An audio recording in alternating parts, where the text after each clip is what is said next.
Israel அப்படிங்கிற இந்த ஒரு கண்ட்ரி வந்து இவ்வளோ நாள் ஹமாஸ் அப்படிங்கிற அமைப்பு, காசா அப்படிங்கிற ஒரு சின்ன பகுதி, இந்த பகுதியில் இருக்கக்கூடிய ஹமாஸ் அப்படிங்கிற அமைப்போட சண்டை போட்டுட்டு இருந்தாங்க. இது கிட்டத்தட்ட 2 வருஷமா போயிட்டு இருக்குது. நம்ம நியூஸ் ஃபாலோ பண்ணிட்டு இருக்கோம். இந்த சைடு அதே மாதிரி இஸ்ரேல் பார்த்தீங்கன்னா ஹவுதீஸ் அப்படின்னு சொல்லப்படக்கூடிய ஒரு அமைப்போட சண்டை போட்டுட்டு இருக்காங்க. ஸோ இவ்வளோ நாள் வந்து அமைப்புகளோட, ஓகேவா, ஹமாஸ், ஹவுதீஸ் இந்த மாதிரி அமைப்புகளோட சண்டை போட்டுட்டு இருந்த இஸ்ரேல் இப்போ என்ன சொல்றாங்கன்னா, இவங்க கூட சண்டை போட்டு இவங்க எல்லாத்தையுமே வந்து நாங்க வீக் ஆக்கிட்டோம். அடுத்து நாங்க எங்க போக போறோம்னா, இவங்க எல்லாத்தையும் வளர்த்து விடுறது யாரு, இந்த அமைப்புகள் எல்லாத்தையும் வளர்த்து விடுறது யாருன்னு பாத்தீங்கன்னா ஈரான். ஈரானுக்கும் இஸ்ரேலுக்கும் நடுவுல பார்டரே கிடையாது. நான் சொன்ன மாதிரி நடுவுல இருக்கக்கூடிய கண்ட்ரீஸ் எல்லாம் நம்ம ஆளுங்க வாழக்கூடிய ஊர்கள், ஓகேவா. அவங்க ரெண்டு பேருக்கும் நடுவுல கிட்டத்தட்ட 2000 கிலோமீட்டர் கேப் இருக்குது. ஆனா இஸ்ரேல் என்ன சொல்றாங்கன்னா, இவங்க தான் இவங்களுக்குலாம் ஃபண்ட் பண்ணிட்டு இருக்காங்க, அதனால நாங்க அவங்களோட ஊர்ல போய் அவங்க ஊர்ல இருக்கிற இந்த மாதிரி முக்கியமான இடங்கள் எல்லாத்தையும் நாங்க வீக் ஆக்க போறோம். ஏன்னா இப்ப அடுத்தவங்க என்ன பண்றாங்கன்னா, இவங்க எல்லாம் ஏன் இங்க இருக்கக்கூடிய அமைப்புகளுக்கு காசு கொடுத்து அவர் சப்போர்ட் பண்ணி ஆயுதம் கொடுத்து வளர்த்து விட்டாங்க இவ்வளவு நாள், இஸ்ரேலுக்கு எதிராக இவங்க எல்லாம் ஏன் வேலை பார்த்துட்டு இருந்தாங்க, இந்த அமைப்புகள் வேலை பார்க்கறாங்க,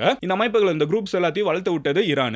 ஏன் இவ்வளவு நாள் இதை ஈரான் பண்ணாங்க அப்படிங்கிற ஒரு கேள்வி அவங்க கேக்குறாங்க. ஏன் இவ்வளவு நாள் ஈரான் இதை பண்ணாங்கன்னா, ஈரானுக்கு இஸ்ரேல்ங்கிற ஒரு கண்ட்ரி இங்க இருக்கிறது பிடிக்கல. ஈரான் என்ன சொல்றாங்கன்னா, இது வந்து ஒரு பலஸ்தீனிய பூமி, இஸ்ரேல்ங்கிற ஒரு நாடு இங்க உருவாகிருச்சு, அதனால இந்த நாடே இருக்கக்கூடாது, நாங்க அழிச்சிடுவோம்னு சொல்றதுக்காக அதை சொல்லக்கூடிய மற்ற அமைப்புகளையும் வந்து வளர்த்து விட்டுட்டு இருந்தாங்க. ஸோ இன்டைரக்டா 2000 கிலோமீட்டர் தள்ளி இருக்கக்கூடிய ஒரு நாடா இருந்தாலும் அங்க இருக்கக்கூடிய குரூப்ஸ் எல்லாத்தையும் அவங்க சப்போர்ட் பண்றாங்க. இப்போ இந்த குரூப் எல்லாத்தையும் வீக் ஆக்கியாச்சு, ஆல்மோஸ்ட் அழிச்சாச்சு அப்படிங்கிற ஒரு நிலைமை இருக்கிறப்போ, இதுக்கு எல்லாத்துக்கும் ஃபண்ட் பண்ணிட்டு இருக்கிற ஈரான் வந்து மறுபடியும் 4 குரூப்பை வளர்த்து விடலாம், அதனால நாங்க அவங்கள தாக்குறோம். அது மட்டும் இல்லாம இந்த ஈரான் வந்து இப்ப அடுத்து அணு ஆயுதங்களை வந்து உருவாக்குறதுக்கு ஃபியூ வீக்ஸ் தள்ளி தான் இருக்காங்க. அணு ஆயுதம் அப்படின்னு சொல்றப்போ, ஒரு அணு ஆயுதம் ஒரு கண்ட்ரி கிட்ட வந்துருச்சுனால், ஓகேவா, அதுக்கப்புறம் அவங்க கிட்ட எவ்வளவு ஆர்மி இருக்குங்கிறதெல்லாம் மேட்டரே கிடையாது. ஏன்னா நீங்க எவ்வளவு பெரிய ஒரு படை வச்சிருந்தாலும், எவ்வளவு அட்வான்ஸ்டு டெக்னாலஜி எல்லாம் வச்சிருந்தாலும், ஒரு நாடு இன்னொரு நாடு மேல வந்து அணு ஆயுதத்தை போட முடியும்னால் அந்த நாடு காலியாக போகுது. No matter how big your army is, no matter how smart your technologies, அது எதுவுமே மேட்டர் கிடையாது.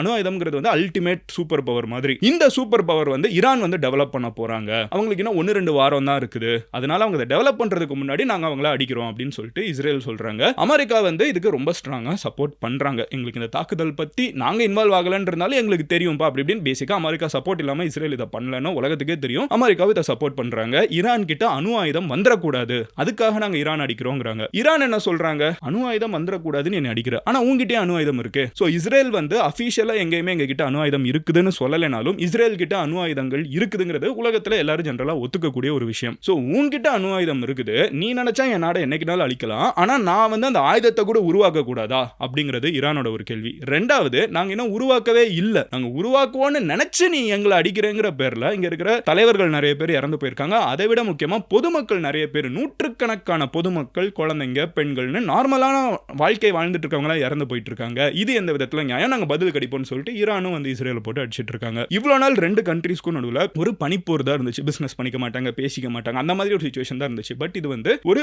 உண்மையான போரா மாறிடுச்சு. ஆயுதங்களை வச்சு 2 கண்ட்ரீஸும் மாத்தி மாத்தி அடிச்சிட்டு இருக்காங்க. அண்ட் இப்படி அடிச்சிட்டு இருக்கிற நேரத்துல அங்க வந்து இவங்க இன்வேட் பண்ணல, புரியுதா. இன்னொரு ராணுவம் வந்து இஸ்ரேல் ராணுவம் ஈரானுக்குள்ள போகல, ஈரானோட ராணுவம் இஸ்ரேலுக்குள்ள வரல. விச் மீன்ஸ் இங்க இருந்து ட்ரோன்ஸ் போகுது, இங்க இருந்து மிசைல்ஸ் போகுது, இங்க இருந்து வந்து பதிலுக்கு இந்த வானத்தில இருந்தே மிசைல் வர்றப்போ இவங்களோட அயன் டோம் இந்த சைடு ஈரானும் அந்த மாதிரி சில டெக்னாலஜி எல்லாம் வச்சிருக்காங்க. இவங்களோட ஏவுகணைகள் மேல வர்றப்போ இவங்க பதிலுக்கு இங்க இருந்து ஏவுகணை அடிச்சு அதை வந்து துவம்சமாக்குவாங்க. அதுல மிஸ் ஆகுறது தரையில போய் விழுகுது, தாக்குதல் வந்து நடக்குது. இவங்க தரையில போய் விழுகக்கூடிய இடங்கள் இருக்குல்ல, இஸ்ரேல் என்ன சொல்றாங்க, நாங்க ஈரானோட அணு ஆயுதங்களோட சைட்ஸை நாங்க அடிக்கிறோம், ஈரானோட இந்த தலைவர்கள் இருக்கக்கூடிய வீடுகள் அடிக்கிறோம். அது எப்படி ஒரு இடத்தை மட்டும் நீங்க ஒரு பாயிண்ட் ஒரு மனிதனை மட்டும் அடிக்க முடியுமா? முடியாது. சுத்தி நிறைய பேர் இறந்து போறாங்க, சுத்தி இருக்கக்கூடிய பொதுமக்கள் நிறைய பேர் இறந்து போறாங்க.